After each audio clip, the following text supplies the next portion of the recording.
Hi everyone, I hope all is well. This week's Parsha is Parshat Shemot.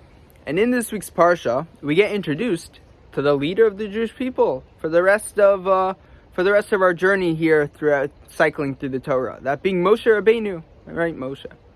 And the first episode we have of Moshe is when he strikes down an Egyptian guard that was beating a Jewish servant. Now, looking into this instance, it doesn't seem like the most uniting moment of our humble Moshe character that we'll learn to love throughout the coming weeks, right? It seems like a totally different character. You see that Moshe goes up, he sees this, he feels for the Jewish people, he sees this Jew being beaten, and he looks either way, sees that no one is there, whatever that means, and then strikes down the Egyptian guard and kills him. And then what happens? What happens to Moshe? The next day, two Jews turn him in. They say, "Oh, we saw you kill the Egyptian. You're done."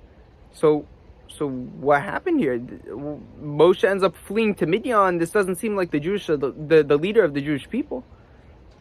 So going back to when Moshe looks either way before he strikes down the Egyptian guard, what does that really mean? So the commentaries go into it a little bit. And one of the famous opinions is that Moshe looked either way. He saw the Jews standing there, and he saw no one willing to take action. So he took action into his own hands, and he struck down the Egyptian guard. But for Moshe, we see when he goes to Midian, he's first recognized by the daughters of Yitro, by the daughters of Ruel, referred to in this week's Parsha, as a Mitzri, as an Egyptian. So for the Jews, that must have been in that incident where he struck down the Egyptian guard. Like, from their perspective, it must be like, I'm not getting involved in this. What am I about to do? But from Moshe's perspective, is when he's in Midian, is why, like, God asked Moshe multiple times. He says, Moshe, go lead the Jewish people. And he says no, right? Because from Moshe's perspective, why lead a people that don't want to be led? Right? Because when he looked either way for anyone to go take action. No one took action. So from Moshe's perspective, why lead? So what has this flip, right? We see by the end of the Parsha, Moshe goes back and he becomes the leader we all know to love. So what causes that flip?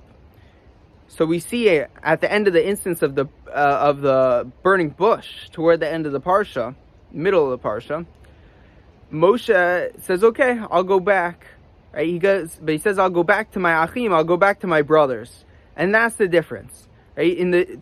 Up until that point, Moshe was an Egyptian. That's how people recognized him. I guess that's how he acted also. But now, he goes back to Egypt as brothers with the Jewish people.